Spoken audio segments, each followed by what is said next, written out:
David has been arrested and is being held without bail.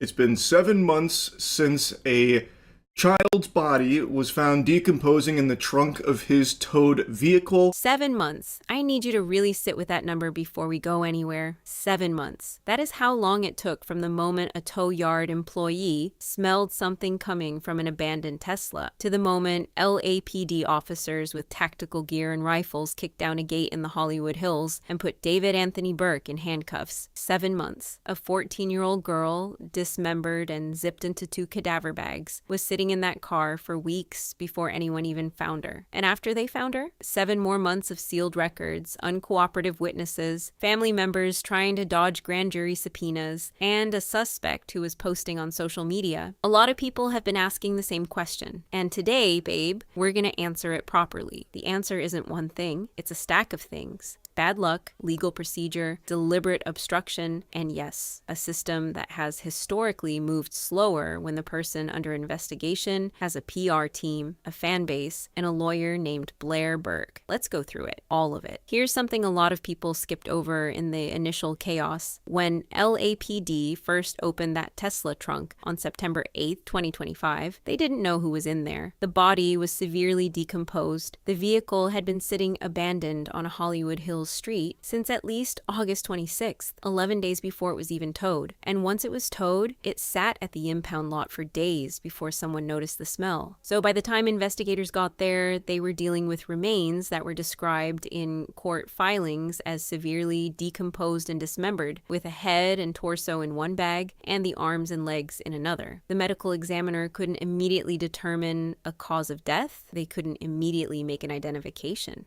There was no wallet, no phone, no ID sitting conveniently on top. The investigation had to build from almost nothing on day one. The only thing they had to start with was the registration. The car was a 2023 Tesla Model Y with Texas license plates, and it was registered to David Anthony Burke. Celeste was ultimately identified through DNA, and it took time. Her identity wasn't publicly confirmed until several days after the initial discovery. Her mother identified her through a tattoo on her right index finger that read, the same tattoo D4VD reportedly has in the same spot. The internet noticed that before the police said a word about it. So before any investigation could even properly begin, investigators were waiting on forensics. That delay wasn't negligence, it was science, but it was still delay. Let's talk about the word cooperative because it got thrown around a lot in the early days and it did a lot of work that it probably shouldn't have. When the body was first found,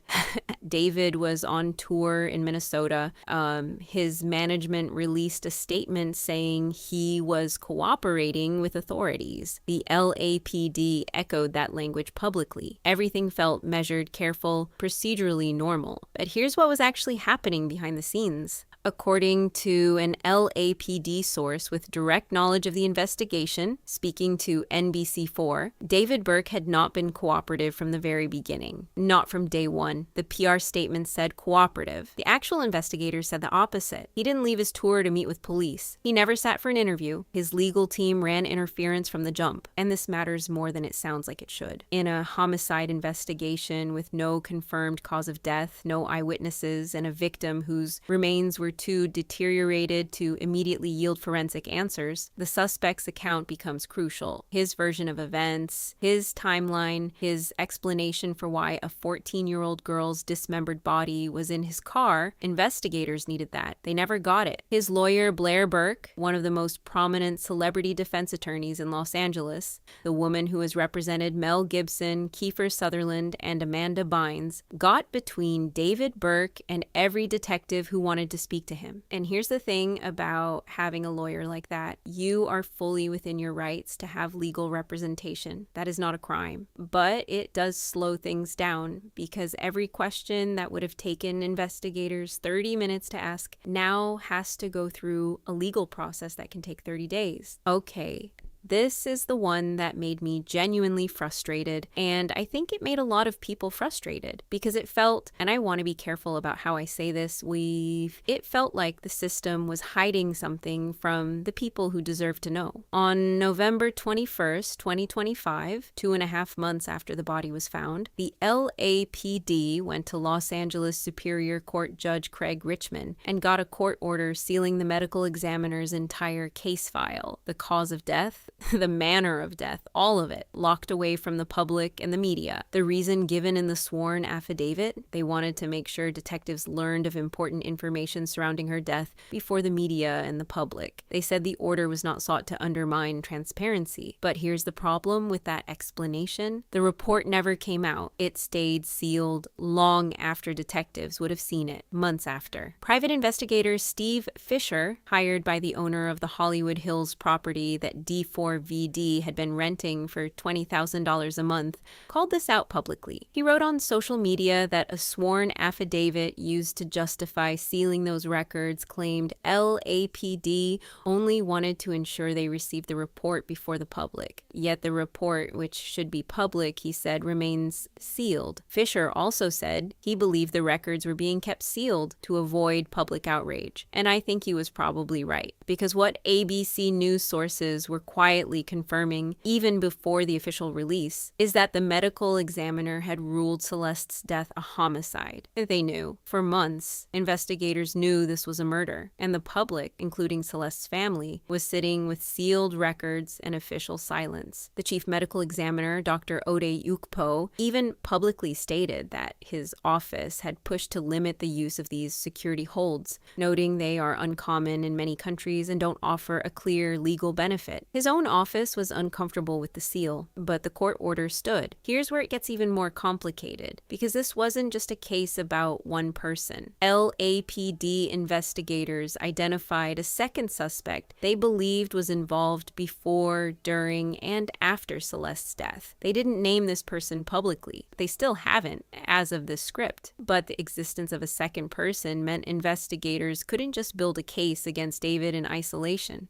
They had to map the full picture. Who else was there? What was their role? Were they present when Celeste died? Did they help with what happened to her body afterward? If you charge one person too early and the second walks free because you tipped your hand, you've potentially lost the case entirely. Prosecutors would have been asking themselves, do we arrest now and risk a fragmented case, or do we build it properly and arrest when we have everything? They chose to build it, and building it took time. I want to talk about Neo Langston. His online name is Neo the Asian. He was one of D4VD's closest friends, and they had photos together. They were seen together regularly. He was also one of the most critical witnesses in this case. A Los Angeles County grand jury was convened in November 2025 to hear evidence and compel testimony. Neo Langston was called to appear. He didn't show up. He was arrested in Montana on January 22nd, 2026, for failing to appear as a witness before a grand jury. He was released on a $60,000 bond and eventually appeared before the grand jury on February 4th, 2026. His testimony reportedly lasted 30 to 40 minutes. No one knows what he said. Grand jury proceedings are secret, but the fact that a key witness had to be arrested and extradited from another state before he would testify, that tells you something about how cooperative the people around D4VD were being. It wasn't just him stonewalling, it was his whole circle. And it didn't stop there. David's management company president, Robert Morgenroth of Mogul Vision, was called to testify from December 8th to 11th. 4 days of grand jury testimony from his own touring company's executive. Prosecutors were asking why he never contacted police. What did he know? What had he been told? Then, D4VD's own family, his parents Colleen and David Burke, and his brother Caleb were subpoenaed to testify. They were given redacted affidavits supporting the summons, which meant they claimed they didn't know why they were being called as material witnesses. They hired attorneys. They filed habeas corpus petitions in in a Texas court arguing their due process rights were being violated. The Texas court denied them. They were compelled to testify. And buried in those Texas court documents was a footnote. It read, "The underlying case is the people of the state of California versus David Burke." That was the public confirmation that D4VD was the formal target. Not from the LAPD, not from a press conference, from a footnote in a Texas habeas filing. While the grand jury was building its case, something else was happening at the Hollywood Hills property. After David broke his lease and moved out following the initial police raid, during which officers seized a computer from the residence, the property owner hired private investigator Steve Fisher to search the grounds. Fisher found two things that he described publicly: a chainsaw and a burn cage incinerator. Now, to be fair, no confirmed forensic link between these items and Celeste's death has been established in the public record. The LAPD has not made official statements about them. D4VD's attorneys have not addressed them specifically, but a chainsaw and a burn cage in a $20,000 a month rental in the Hollywood Hills, rented by a 20-year-old pop star with no stated reason to own either, in the middle of a murder investigation involving a dismembered body. You don't need me to draw that picture for you. These discoveries also added more threads to an already complex investigation. More potential evidence means more forensic analysis. More analysis means more time. Here is one detail that got less attention than it deserved. In the spring of 2025, months after Celeste's disappearance, months before her body was found, David made a trip to a remote area of Santa Barbara County. He drove out to the middle of nowhere and stayed there for several hours. The LAPD confirmed they were aware of the trip. They said, quote, "We have evidence that David traveled to the Santa Barbara area sometime during the spring of 2025. The reason for that trip is still under investigation, and we've drawn no conclusions at this point about the relevance of the trip to this case." Whatever that trip was, whatever it means, it became another thread that investigators had to pull, another lead, another set of coordinates to check, witnesses to find, phone records to subpoena. Every new piece of information in a case like this doesn't shorten the investigation.